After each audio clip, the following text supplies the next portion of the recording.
a aplicabilidade do artigo 475J do CPC ao processo de trabalho. Mas vale ressaltar que parcela da doutrina e parcela da jurisprudência admite essa aplicação subsidiária. Portanto, um tema controvertido, estamos aguardando uma súmula do TST ou uma OJ sobre o assunto. Vamos à próxima pergunta. Professor, comente os embargos à execução do processo do trabalho. Olha, os embargos à execução no processo de trabalho representam o meio de defesa do executado na execução. Qual é a natureza jurídica dos embargos à execução? Embora realmente os embargos representam o meio de defesa do executado na execução trabalhista, eles apresentam natureza jurídica de ação de conhecimento incidental na execução trabalhista. Ação de conhecimento incidental na execução trabalhista. Então tome cuidado aqui. É uma confusão muito comum, e eu percebo isso durante as minhas aulas, que muita gente pergunta, por exemplo, se no bojo dos embargos à execução nós teremos a necessidade do preparo. Tome cuidado, porque os embargos não têm natureza recursal, e sim natureza de ação de conhecimento incidental à execução trabalhista. Outro ponto importante sobre os embargos à execução é a questão das matérias arguíveis. Quais são as matérias que poderão ser ventiladas pelo executado no bojo dos embargos? A resposta está no parágrafo 1º do artigo 884 da CLT, que lá fala: alegações de cumprimento da decisão ou do acordo, quitação ou prescrição da dívida. Então, alegações de cumprimento da decisão ou do acordo, quitação ou prescrição da dívida. Agora, eu faço a seguinte pergunta: esse rol, ele é taxativo ou ele é meramente exemplificativo? A doutrina e a jurisprudência moderna entendem que esse rol ele é meramente exemplificativo, sendo possível a aplicação das matérias previstas nos artigos 475L e 745 do Código de Processo Civil. Portanto, penhora incorreta, avaliação errônea, ilegitimidade da parte, inexigibilidade do título e outras matérias. O rol do parágrafo 1º do 884 da CLT e também a aplicação subsidiária do Código de Processo Civil. Outro ponto que vem caindo bastante em relação aos embargos à execução. Qual o prazo dos embargos à execução? E a resposta está no caput do artigo 884 da CLT. O prazo ele é de 5 dias contados da intimação da penhora ou da garantia do juízo. Prazo de 5 dias. Agora, toma cuidado aqui. Tivemos o advento da medida provisória 218035, que elasteceu o prazo para 30 dias, envolvendo como executada a Fazenda Pública. Então, realmente, para a Fazenda Pública, o prazo de 30 dias, para o executado, normalmente 5 dias, mas os próprios tribunais trabalhistas, nas suas últimas decisões, não vêm aplicando esse prazo de 30 dias para a Fazenda Pública. Por quê? Porque os tribunais entendem que essa medida provisória ela é eivada de inconstitucionalidade. Ela não tem a relevância e a urgência exigida pelo artigo 62 da Constituição Federal. Então, se cair em prova, prazo em regra 5 dias, 30 dias para a Fazenda Pública, últimos julgados dos tribunais trabalhistas, 5 dias, ainda que seja a Fazenda Pública.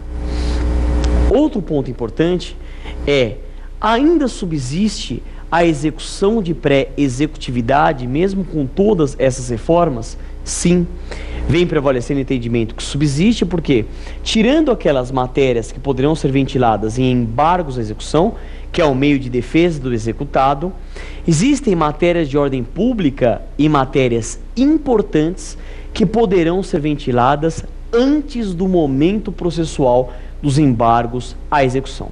Portanto, nós temos uma coexistência pacífica entre os embargos à execução e a exceção ou objeção de pré-executividade.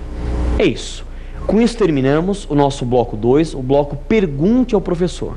Segura um pouquinho que iniciaremos daqui a pouco o nosso terceiro e último bloco, que é o bloco X da questão. Como que o tema execução trabalhista vem caindo nas provas. Até daqui a pouco.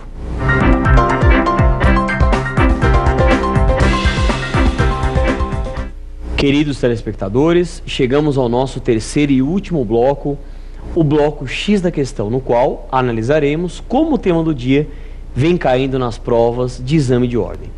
Antes de iniciarmos efetivamente esse bloco, mandar um abração para Jamase Ziegler, de Florianópolis, Santa Catarina, Felipe Freitas, de Varginha, Carlos Alberto, de Murta, Minas Gerais, e João Carlos dos Santos Gonçalves, de Cáceres, Mato Grosso.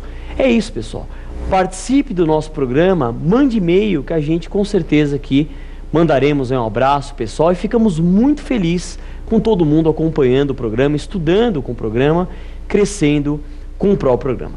Vamos às questões. Como que o tema do dia ele vem caindo nas provas de exame de ordem? Vamos lá? A nossa primeira questão caiu em 2009, exame de ordem, e a questão fala o seguinte: assinale a opção correta no tocante aos embargos à execução e a sua impugnação na Justiça do Trabalho. Vamos lá.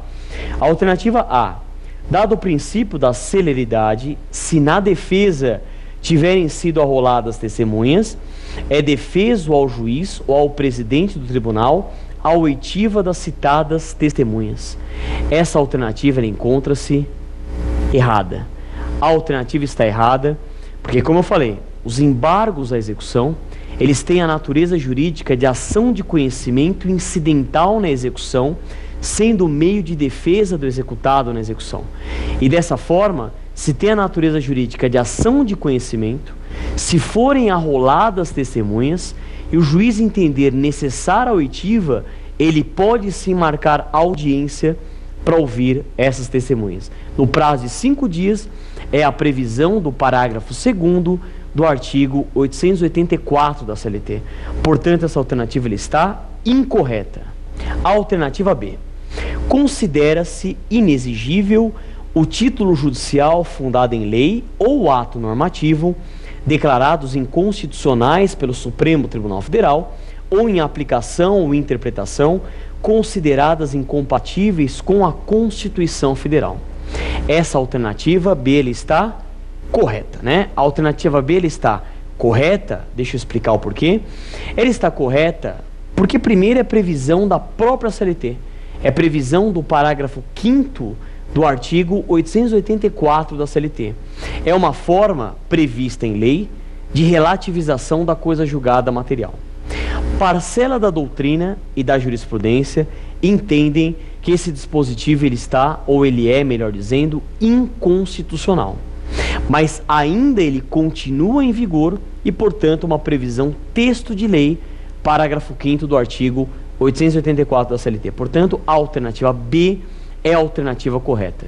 Agora, vamos analisar o porquê que as alternativas C e D estão incorretas. Vamos lá. A alternativa C: garantida a execução ou penhorados os bens, terá o executado 8 dias para apresentar embargos à execução, cabendo igual prazo ao exequente para a respectiva impugnação.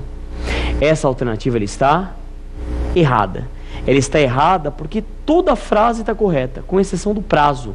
O prazo dos embargos à execução e a resposta aos embargos à execução, o prazo ele é de 5 dias e não de 8 dias, previsão no caput do artigo 884 da CLT. Vale ressaltar que para a Fazenda Pública o prazo ele é de 30 dias, mas em regra, como não fala nada, prazo de 5 dias. E por fim, a alternativa D fala que a matéria de defesa nos embargos à execução será restrita às alegações de cumprimento da decisão ou do acordo. Então vejam, a matéria de defesa nos embargos à execução será restrita às alegações de cumprimento da decisão ou do acordo. Essa alternativa ela está incorreta. Ela está incorreta porque ela está incompleta.